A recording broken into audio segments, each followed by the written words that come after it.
The insistent buzz of a phone vibrated against the sterile quiet of the room, a sound as out of place as a scream in a library. It was Sarah's. Derek's name glowed on the screen, a beacon of betrayal in the dim, clinical light. At that exact moment, our 5-year-old son, Tommy, retched violently, a horrific stream of blood and bile spewing from his small mouth into the pink plastic basin I held. His body convulsed with the effort, each heave a hammer blow against my own ribs. The phone buzzed again, relentless and demanding. The air was thick with the chemical burn of antiseptic, a smell that had long ago burrowed into my sinuses and taken up permanent residence. It was the scent of bleached floors, rubbing alcohol, and a faint, cloying sweetness I couldn't identify, but would forever associate with fear. Around us, the machines that were supposed to be saving Tommy's life kept their own cold, mechanical rhythm. The IV drip ticked with maddening slowness, while the heart monitor beeped out a steady, electronic countdown, each pulse a second stolen from our son's future. It was a symphony of impending loss, and I was its unwilling conductor. My chest felt like it was encased in concrete, each breath a struggle. I watched Sarah, my wife, as her thumb hovered over the glowing green answer icon on her phone. Every instinct in me screamed for her to drop the damn thing, to reach for Tommy's hand, to offer a word of comfort to the small, trembling boy who was fighting a war inside his own cells. But she didn't. Her focus was entirely on the screen. Her world shrunk to that single point of contact with another man, while her son, our son, was vomiting his life into a plastic tub. The choice was being made right there, in the space of that hesitation. A fresh wave of panic washed over me, cold and sharp. It wasn't just the cancer, the chemo, the blood. It was the email I'd read this morning, the one now seared into my brain. The insurance company's final notice. We had 48 hours to get the authorization for the next round of treatment submitted and approved. 48 hours, or they would drop his coverage completely, citing some bureaucratic loophole about pre-existing conditions and experimental therapies. Without it, we were finished. The timer wasn't just on the monitor, it was on our entire life. She stood up, the legs of her chair scraping against the linoleum. With a final, apologetic glance at me, not at Tommy, she stepped into the hallway, pulling the door almost closed behind her. Her voice, when it came, was a low, conspiratorial whisper, but in the tense silence of the chemo ward, it carried like a shout. "I miss you too," she murmured, the words twisting a knife in my gut. I looked down at Tommy. His eyes, wide and glassy with fever and pain, were fixed on the door. He clutched my sleeve with a weak hand. "Daddy," he whispered, his voice raspy. "Why did Mommy leave?" I couldn't answer him. The words lodged in my throat, a knot of grief and rage. Her casual betrayal in the face of our son's agony was a line I never imagined could be crossed. Something inside me, something that had been pleading and hoping and trying to hold our fractured family together, finally snapped. The despair didn't vanish, but it crystallized into something hard and sharp. Resolve. I gently squeezed Tommy's hand, smoothed his sweat-damp hair back from his forehead, and waited for the nurse to come in and unhook the chemo bag. Once he was settled and drifting into an exhausted sleep, I walked out of the room, my footsteps echoing with a purpose I hadn't felt in months.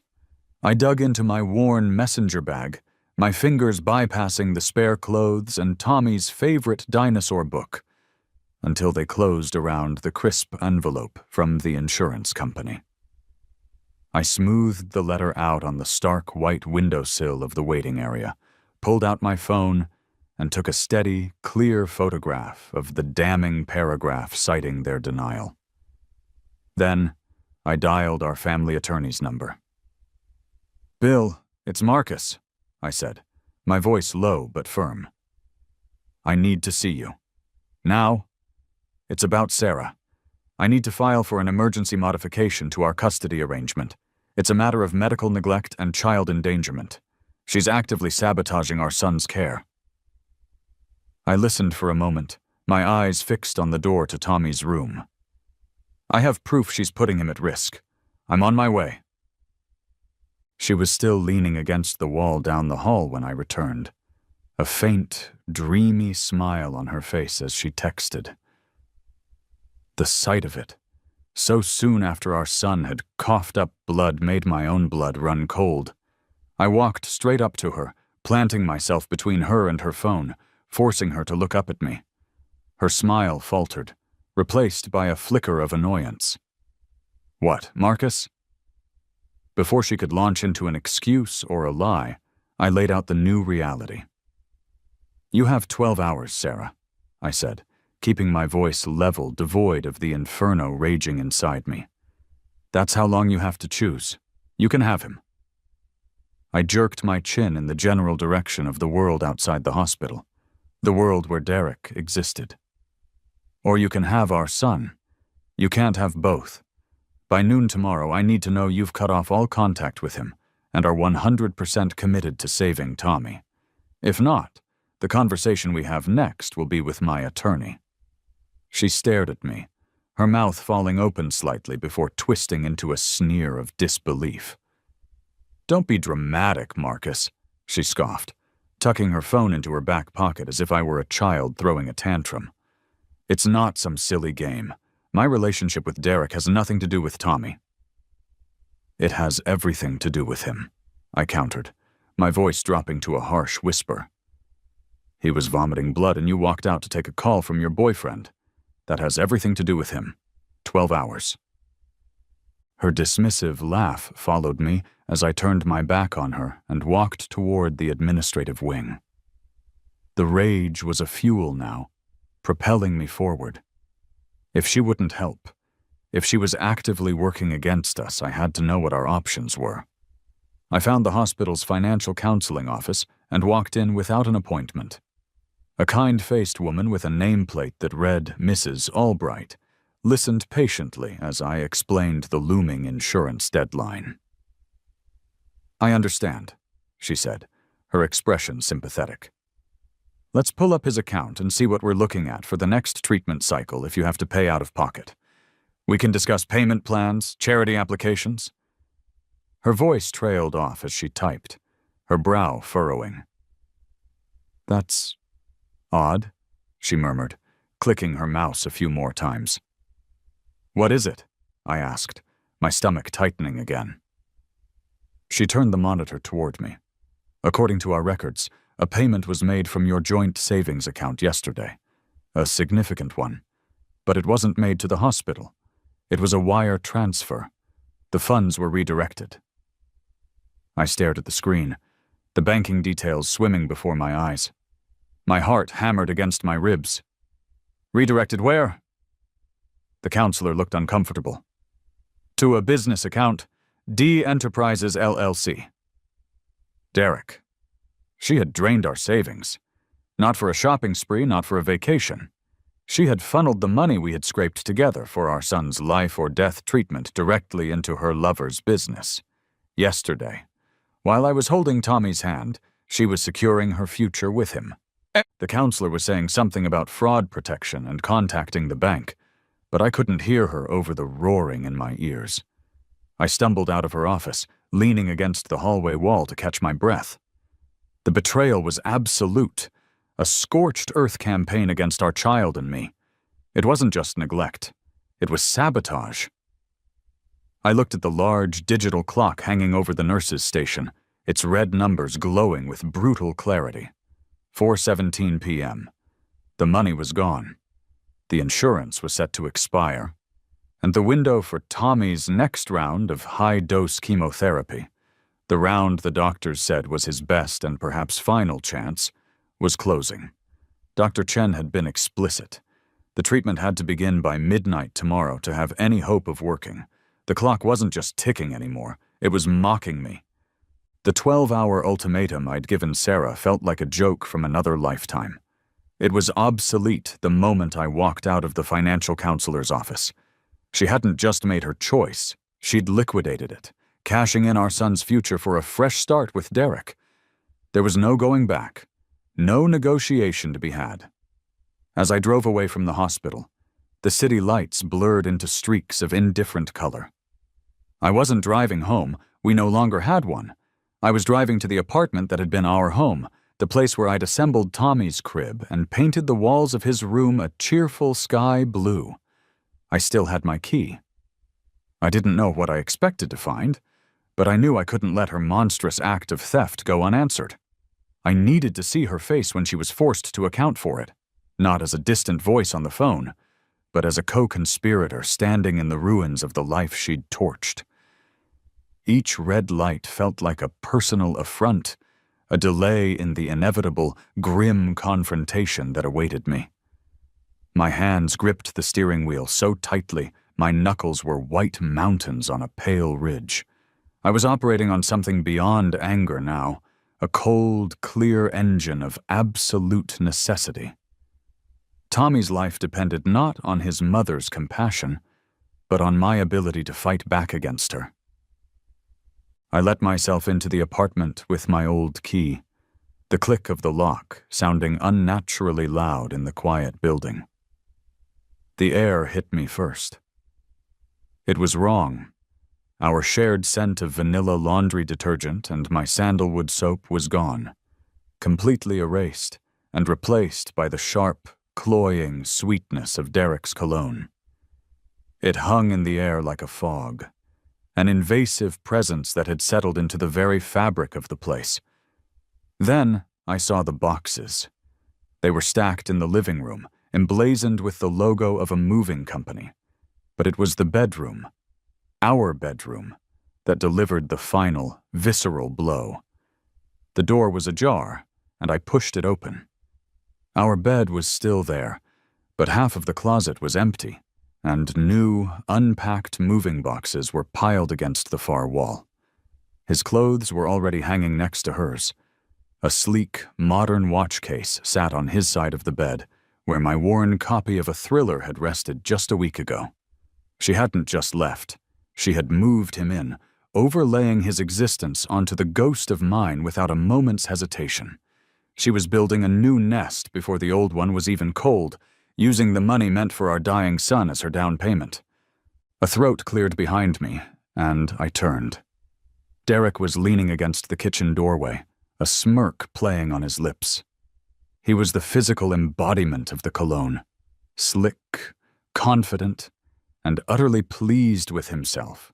He held a black coffee mug in one hand, cradling it like a trophy. As he took a slow, deliberate sip, he angled the mug so I could read the cheerful white text emblazoned across it.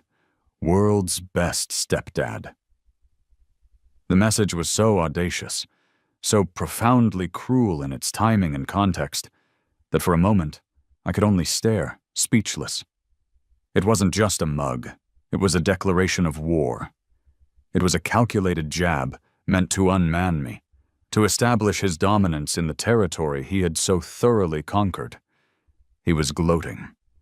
Here, in the heart of my former life, surrounded by the evidence of his victory, he was mocking my son's suffering and my own loss. The smirk widened as he saw the impact land. He was enjoying this, drinking in my shock and pain like the coffee in his tasteless celebratory cup. "Looks like your husband's having a bit of a breakdown, babe," Derek said, his voice oozing a false, casual concern directed over my shoulder at Sarah, who now appeared behind him in the kitchen's shadow. "He just let himself in." Sarah stepped forward, moving to stand slightly behind Derek, as if using him as a shield. Her expression wasn't apologetic or even nervous. It was hard, defensive. "He's not my husband anymore, Derek," she corrected, the words sharp and final. The legal papers hadn't even been filed, but in her mind, I was already an artifact of a past life.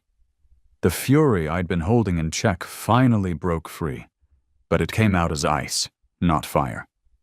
"You emptied our savings account," I said, my voice dangerously quiet. "The money for Tommy's treatment. You wired it to him." Sarah actually flinched, the first genuine emotion I'd seen from her. Derek, however, just shrugged. "It was a business investment," he said smoothly. "A bridge loan. You have to be smart with assets, Marcus. I'm building a future for her, which is more than you've been able to do." I ignored him, my eyes locked on Sarah. "A future? What future, Sarah? The doctors gave him a 48-hour window. The insurance is gone. That money was his only chance." "Don't you dare try to guilt me with that," she snapped, her voice rising. "This is what you do. You make everything about the illness, about money. You don't think I'm suffering too?" "I think," I said, my voice cutting her off, "that Tommy barely knows you exist anymore. He asks why you left while he's hooked up to an IV. But I see you've adapted just fine." She tossed her head back, her face a mask of bitter resentment. "Kids adapt faster than broken men," she spat. The silence that fell in the wake of her words was a physical thing. It filled the room, pressing in on my eardrums, heavier and more suffocating than the stench of Derek's cologne. It was a vacuum where all the love, history, and shared hope we once had was just extinguished, leaving nothing behind. Derek's smug expression and Sarah's defiant glare seemed to warp and distort in the crushing quiet. They were a unified front, two predators who had successfully cut their prey from the herd and were now admiring their work. In that moment, they were more alien to me than strangers on the street. I looked from her face to his, and I finally understood. There was nothing left to say, nothing left to fight for here. The battle for Sarah was long over. The battle for Tommy had just begun. That single, vicious sentence, "Kids adapt faster than broken men," was a gift. It severed the final, threadbare cord of attachment I had to the woman I married. The silence she left in her wake didn't just sting. It cut deeper and inflicted a more profound, lasting pain than any of the dozens of IV needles and chemo ports our son had been forced to endure. It was the sound of the end. I drove back to the hospital in a daze, her final, cruel words echoing in the confines of my car. Kids adapt faster than broken men. She had passed judgment, delivered her verdict on my grief and my worth, and in doing so, had set me free. The confrontation hadn't given me the satisfaction of seeing her repent, but it had given me something far more valuable: clarity. The war had two fronts. The first, for Sarah's soul, was a catastrophic loss. The second, for Tommy's life, was now my solitary mission. There was no one else. No partner, no co-signer, no safety net. There was only me, a ticking clock, and the dregs of a savings account that she had plundered for her new life. When I walked back into the hushed, antiseptic air of the oncology ward, the weight of that reality pressed down on me. I eased into the chair by Tommy's bed, the vinyl sighing under my weight. He was asleep, his small face peaceful for once, the harsh lines of pain softened by whatever grace sleep afforded him. His chest rose and fell in a steady rhythm that belied the chaos raging in his blood. I watched him, memorizing the curve of his cheek, the way his eyelashes brushed against his skin. The red numbers on the monitor across the room glowed. 9:32 p.m. The midnight deadline for tomorrow loomed, a vertical wall of impossibility. I had no money. I had no plan. I had nothing but the sheer, desperate will to not let him down. I rested my head in my hands, the rough texture of my palms a stark contrast to the sterile smoothness of everything around me. I was broken. Maybe she was right about that, but I was still here. My phone buzzed on the bedside table, and my head snapped up. An unknown number with the hospital's exchange. My heart seized, my mind instantly cataloging every worst-case scenario. A complication. A reaction to the last round. The cancer was advancing faster than they thought. I fumbled for the phone, my thumb slipping twice before I managed to answer. "Hello?" I breathed, my voice tight. "Marcus? It's Dr. Chen. I hope I'm not calling too late. Do you have a minute to talk?" His voice was calm, professional, but that did nothing to soothe the frantic jackhammering in my chest. Doctors didn't call at almost 10 o'clock at night with trivialities. "Dr. Chen, yes, is everything okay? Is it Tommy?" I stood up, pacing the small space at the foot of the bed, as if I could outrun whatever bad news was coming. "Everything is okay, Marcus. Better than okay, actually. That's why I'm calling." I stopped pacing. "Better? What do you mean?" "I was reviewing his latest blood panels from this afternoon's session," he began, and I could hear the rustle of papers, a sound that usually filled me with dread. "His white cell counts, the blast numbers. Marcus, he's responding to the chemo. It's early, and we have to be cautious. But the response is more aggressive and positive than we had dared to hope for. The chemo is working. It's hitting the leukemia hard." I sank back into the chair, the phone pressed hard against my ear. "It's working?" The words felt foreign in my mouth. For months, every update had been a carefully worded preparation for the worst. We'd been fighting a losing battle, buying time in brutal, punishing increments. "Yes, which brings me to my other piece of news, the real reason I'm calling you tonight." He paused, and the silence stretched for a heartbeat. "Marcus, we found a donor." The world tilted on its axis. I gripped the armrest of the chair to steady myself. "A donor?" I whispered, unsure if I had heard him correctly. "For the transplant. But you said the odds were astronomical. I know, but we found one. A young man in Germany registered on the international database. He's a 9 out of 10 marker match. It's as close to a miracle as our science gets." A sob escaped my throat. A raw, strangled sound. Hope, so long a stranger, came rushing back in a tidal wave, overwhelming and powerful. It was so intense it almost hurt. "A match," I repeated, the words tasting of salvation. "So, what does this mean? What do we do?" "It means the game has changed," Dr. Chen said, his voice imbued with a new energy. "The bone marrow transplant is no longer a distant fantasy. It's our primary objective. It's our cure. But he needs to be strong enough to receive it. He needs to be in remission. That's why this next round of chemo, the one starting tomorrow, is the most critical of his life. It's our bridge to the transplant. We have to hit the leukemia with everything we have, get him into remission, and get him ready. The timeline is tight, but we can do this, Marcus." After I hung up, I couldn't move. I sat there, phone clutched in my hand, staring at my sleeping son as tears streamed down my face. A donor, a cure, a future. The words spun in my mind, weaving a new tapestry of possibility. In that moment, a vision bloomed in my mind, so clear and vivid it felt like a memory of something that hadn't happened yet. I saw myself, 6 months from now, holding Tommy's hand. He was wearing a small blue backpack, his hair grown back thick and brown, and he was walking, not into a chemo ward, but through the bright red doors of a kindergarten classroom. I saw the unadulterated joy on his face as he spotted a friend, the healthy, vibrant energy in his step. I saw a life for him, a whole life, filled with scraped knees, birthday parties, little league games, and terrible school photos.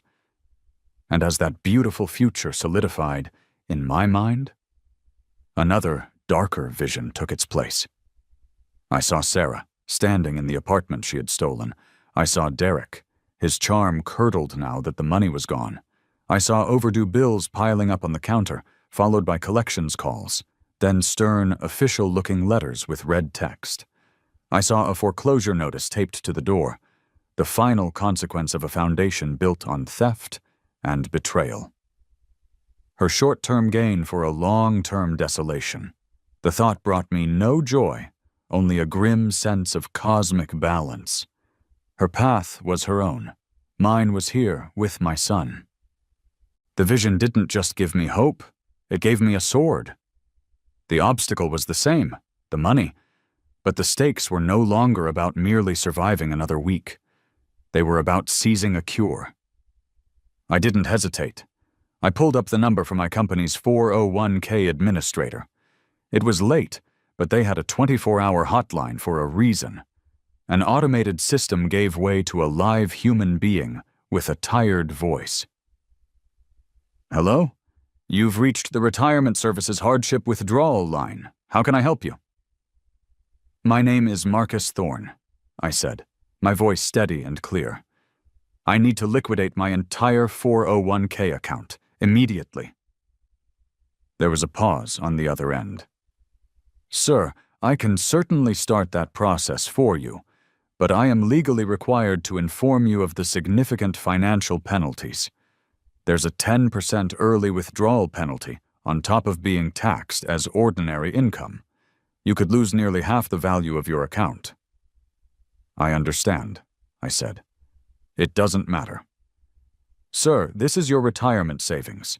Liquidating the entire amount is a very extreme step. Have you considered a loan against the account instead?" His voice was laced with practiced concern. "A loan won't be enough," I said, looking at Tommy. I thought of the kindergarten doors. "And my retirement is sitting right here in this bed. I need every cent you can give me. I need you to wire the entire post-penalty amount directly to the Pediatric Oncology Financial Department at City General Hospital. I have the account and routing number right here." I gave him the details Mrs. Albright had provided. There was more clicking, more typing. "Okay, Mr. Thorne. I've initiated the full liquidation and the wire transfer. You'll get an email confirmation within the hour. The funds should be available to the hospital by morning." The finality in his tone was matched by my own relief. I had done it. I had sacrificed my future to purchase his. It was the best deal I had ever made. The confirmation email arrived at 3:14 a.m., a sterile, automated message that nonetheless felt like a holy scripture. The funds from my 401k, my entire future, had been successfully wired and received by the hospital. A profound, bone-deep calm settled over me. For the first time in what felt like an eternity, I had a foothold. I had wrested back a small measure of control from the chaos. Later that morning, as the sun streamed into Tommy's room, I watched my son eat a few spoonfuls of yogurt, a small victory that felt monumental. The hope ignited by Dr. Chen's call was no longer a frantic, flickering spark. It was a steady flame. With the transplant now a tangible goal and the bridging treatment secured, my purpose was singular. I stepped into the hallway and called my attorney again. "Bill, it's Marcus," I said, my voice resolute. "It's done. The next round of treatment is fully funded." I could almost hear his relief through the phone. "That's incredible news, Marcus, truly. Now, about the emergency hearing. I've filed the motion, citing medical and financial endangerment. The judge will want to see a clear pattern. You mentioned she drained the savings?" "Every penny," I confirmed. "Wired it straight to her boyfriend's business account." Bill let out a low whistle. "Okay, that's our cornerstone. But we need more. We need to show that this wasn't a one-time lapse in judgment, but a sustained campaign of neglect. I need you to sever any remaining financial ties you have with her. Credit cards, joint accounts, anything. We have to demonstrate that you are the sole stable provider and that she poses an active financial risk to the child." His advice solidified my next move.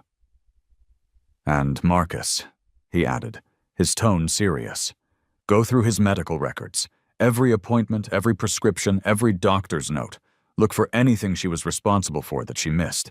We need to build a wall of evidence so high she can't possibly climb over it. I found the documents in a box of files I kept in my car. Relics from a life that now seemed 100 years old. The agreement for our joint credit card.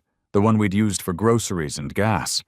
The paperwork for a small home equity loan we'd taken out for a new furnace 2 winters ago. All of it was a testament to a partnership that was now a toxic liability. I drove to her apartment building, my jaw set. I didn't buzz. I didn't text.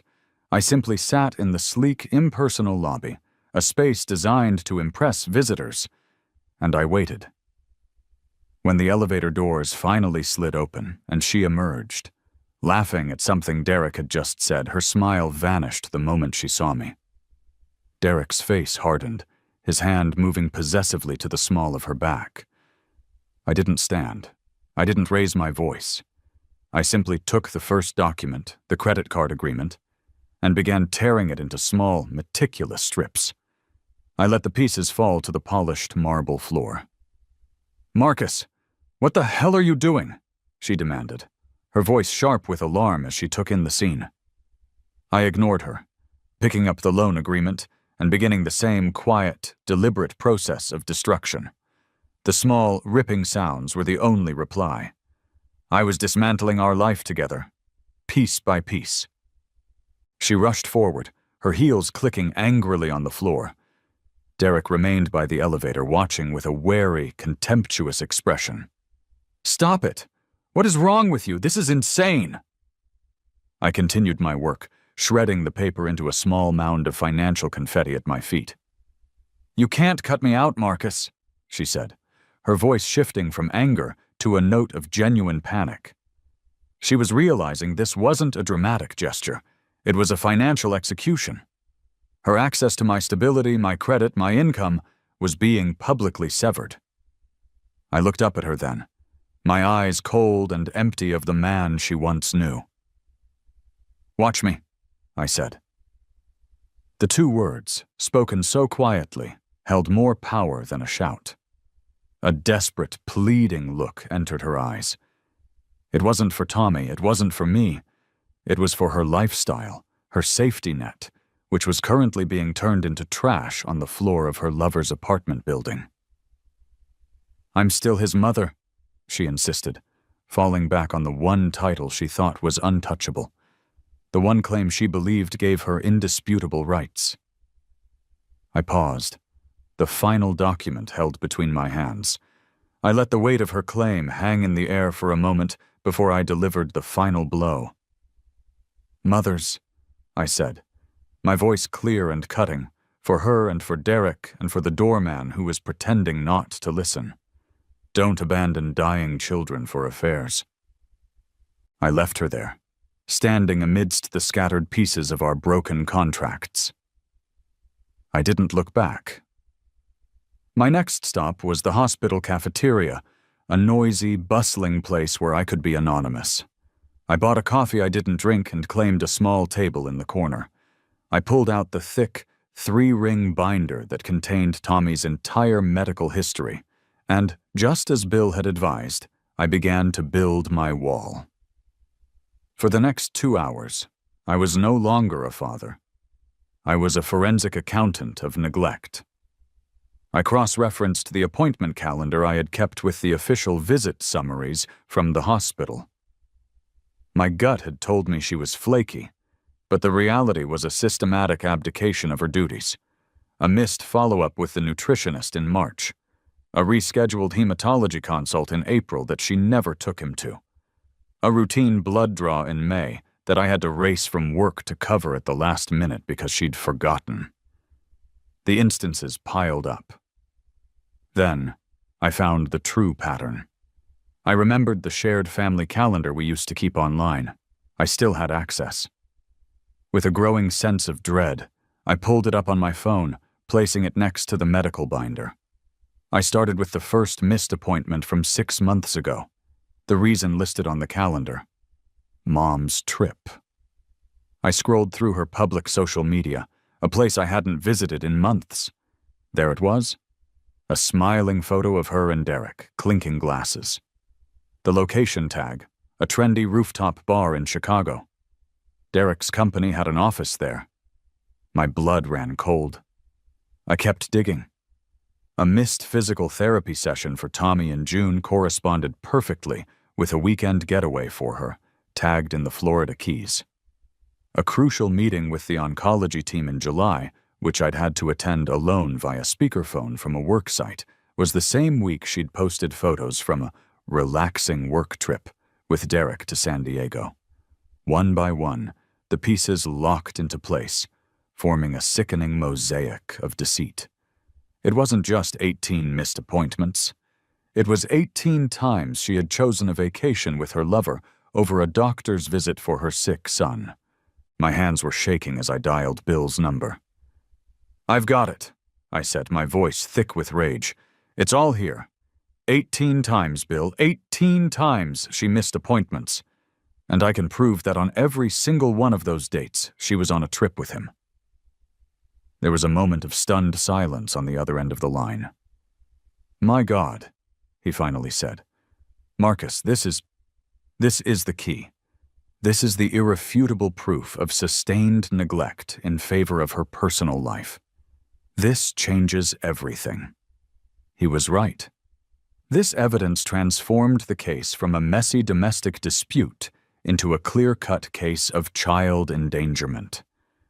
"The court has moved quickly on my emergency filing," Bill continued, his voice all business now. "The judge has scheduled the custody hearing. He wants to see you both in his chambers first thing tomorrow morning." I froze, my mind racing. Tomorrow. "Wait, what time tomorrow?" I asked, a new sense of dread creeping in. 8:30 a.m. sharp, Bill replied. My eyes darted to the scheduling board I had pinned inside the cover of Tommy's medical binder. My heart sank. There, in bold black marker, were the words I had written myself just that morning. "Final chemo round bridge to transplant, Friday, 8:30 a.m. The two most important events of my life. The fight to legally save my son and the treatment that would physically save him were scheduled for the exact same time. The choice was never a choice at all. It was an amputation. At 8 o'clock on Friday morning, I stood by Tommy's bed, my heart fracturing into 1,000 pieces. He was so small in the oversized bed, a port already accessed in his chest, his eyes wide with the familiar apprehension that preceded every treatment. The nurses bustled around him with a gentle efficiency that I was usually there to supplement, holding his hand, telling him a stupid story, promising him a new dinosaur toy when it was all over. But I couldn't stay. I couldn't be the one to see him through the initial terror of the chemo beginning its harsh work. I had to leave my son at the exact moment he needed me most to go fight a battle that would ensure he had a future to need me in. "Daddy has to go see a very important man," I whispered, my voice thick as I smoothed his hair. "It's about making sure we can fight the bad guys in your tummy for good. Dr. Chen and Nurse Ramirez are going to be right here, and I will be back before you can count to 100 million. He looked at me, his lower lip trembling. "But I want you, Daddy." Each word was a fresh wound. "I know, buddy. I want me too," I said, forcing a weak smile. I kissed his forehead, a long, lingering press, trying to pour all my love and strength and apologies into that single point of contact. Then I turned and walked away without looking back. Because if I had, I never would have left. The family courthouse was a mausoleum of muted beige tones and hushed, anxious whispers. It smelled of stale coffee and bureaucratic indifference, a world away from the life and death urgency of the hospital ward I'd just abandoned. The tension in the air was a low-frequency hum, a collective vibration of broken families and shattered trust. My lawyer, Bill, a sturdy, no-nonsense man in a slightly rumpled suit, met me by the elevators. He clasped my shoulder, his grip firm. "You okay, Marcus?" I could only manage a nod, my mind still back in that hospital room. Good, because you're going to see a performance in there today. She's going to cry. She's going to talk about love and stress. She's going to try and paint you as the villain. Don't react. Don't give her the satisfaction. Look at the judge, look at me, look at the table. But don't look at her. Today she doesn't exist. There is only the evidence. Remember that. We walked into the judge's chambers, a wood-paneled room that felt more like a den of judgment than an office of law. Sarah was already there, seated at the opposite side of a large mahogany table. She was the very picture of maternal anguish. Her makeup was subtle, designed to highlight the dark circles under her eyes. She wore a conservative gray dress, and a small, delicate handkerchief was clutched in her hand. Her lawyer, a slick man with a practiced, sympathetic smile, was murmuring in her ear. She looked up as I entered, her eyes glistening with manufactured tears. The performance had already begun. The judge, a stern-faced man named Harrison, with tired eyes that had clearly seen every flavor of human deceit, began the proceedings. "I have reviewed the emergency motion filed by Mr. Thorne," he said, his voice a low rumble, "and the response from Miss Sarah. I will now hear brief arguments from both sides before I make my determination." Sarah's lawyer stood up, his movements smooth and theatrical. "Your Honor, what we have here is not a case of neglect, but a family buckling under the most immense pressure imaginable. My client, Miss Sarah, is a loving mother who has been grappling with the potential loss of her child. Yes, she has made mistakes. Her judgment has, at times, become clouded by the overwhelming emotional and financial stress. She has sought solace in a new relationship, a choice she regrets if it has caused her son any distress. But her love for Tommy has never wavered."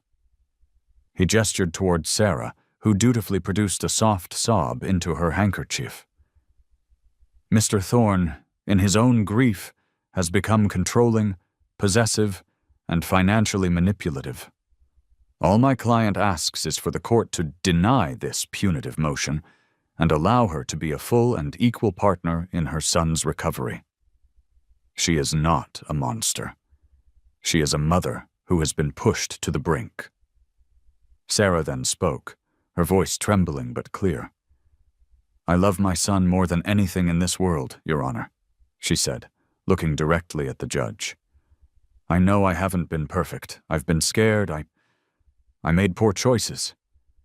But I'm ready to make it right. I just want to be there for him. Please don't take my son away from me." Bill let the silence hang for a moment after she finished before he stood. He held the thick binder of evidence. "Your Honor, love is not a feeling. It is an action. And the actions of Miss Sarah paint a very different picture from the one her attorney has just described." He turned to Sarah. "Miss Sarah, you testified that your judgment was clouded by financial stress. Is that correct?" "Yes," she whispered. "The bills were overwhelming." "Then can you explain," Bill continued, his voice hardening slightly, "why on May 15th you wired over $60,000, the entirety of the savings account designated for Tommy's medical care, not to the hospital but to the business account of your boyfriend, Derek?" Sarah's lawyer jumped to his feet. "Objection! My client's personal financial decisions are not relevant."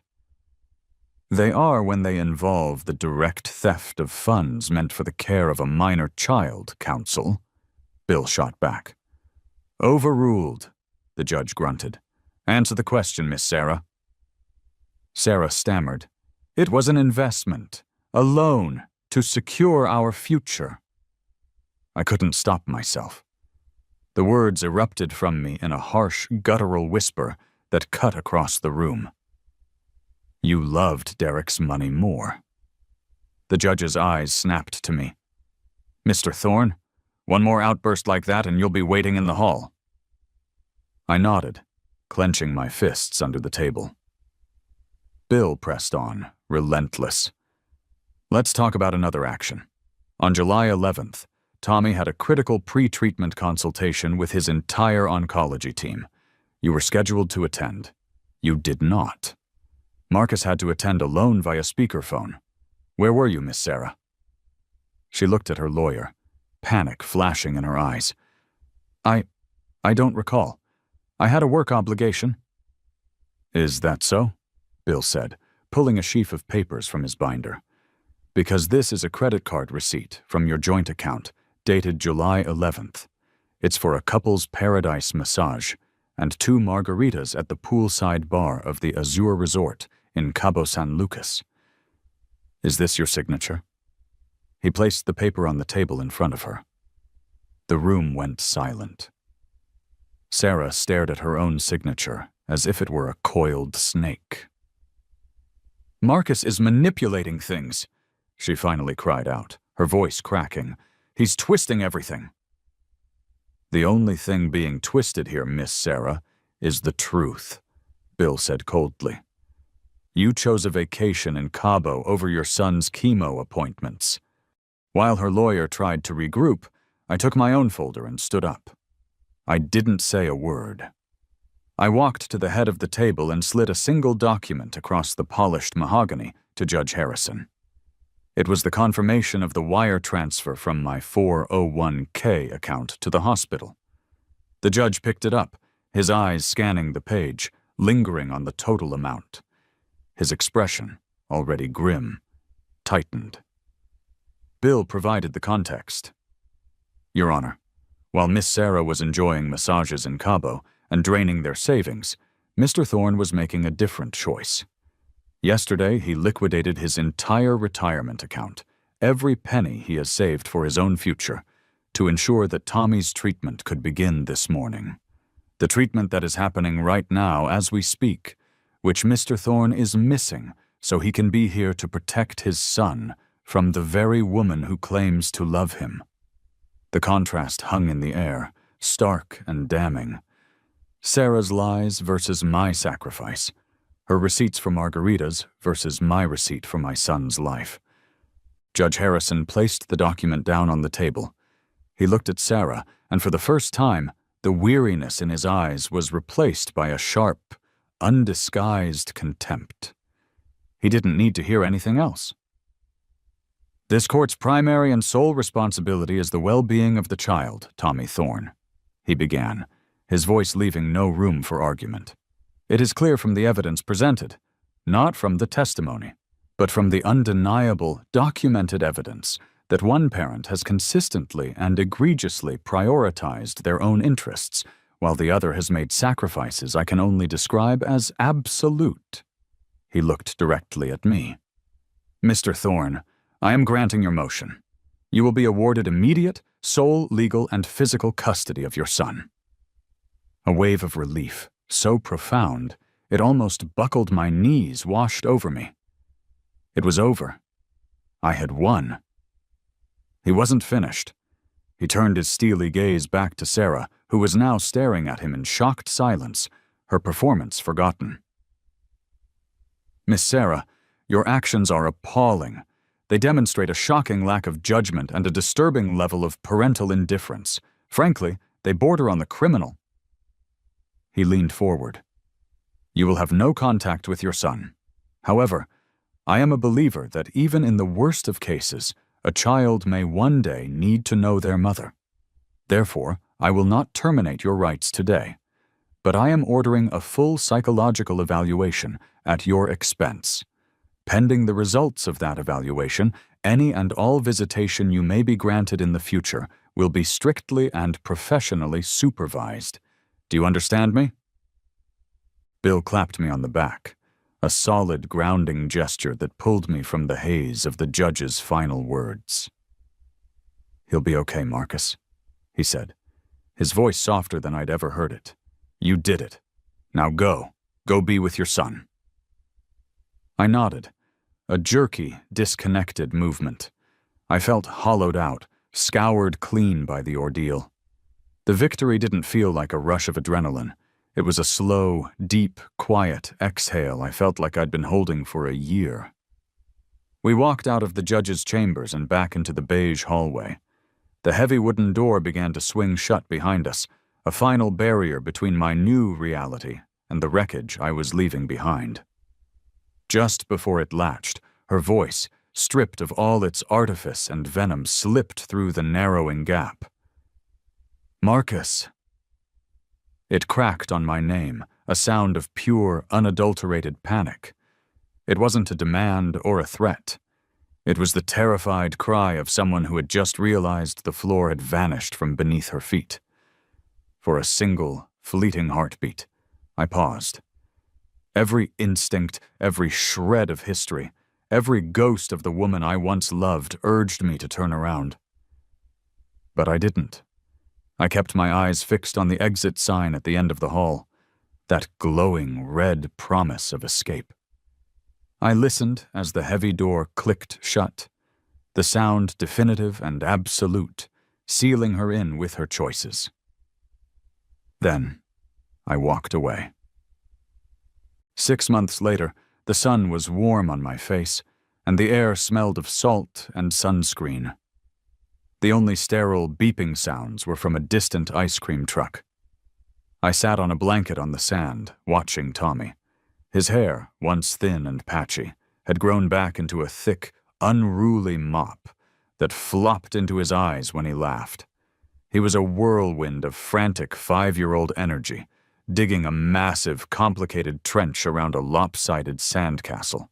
He was using a bright yellow shovel to wage a joyous one-boy war against the incoming tide, shrieking with delight each time a wave breached his defenses and sent water rushing into his moat. His doctors had declared him in full, complete remission a month ago. The transplant had been a brutal, terrifying success.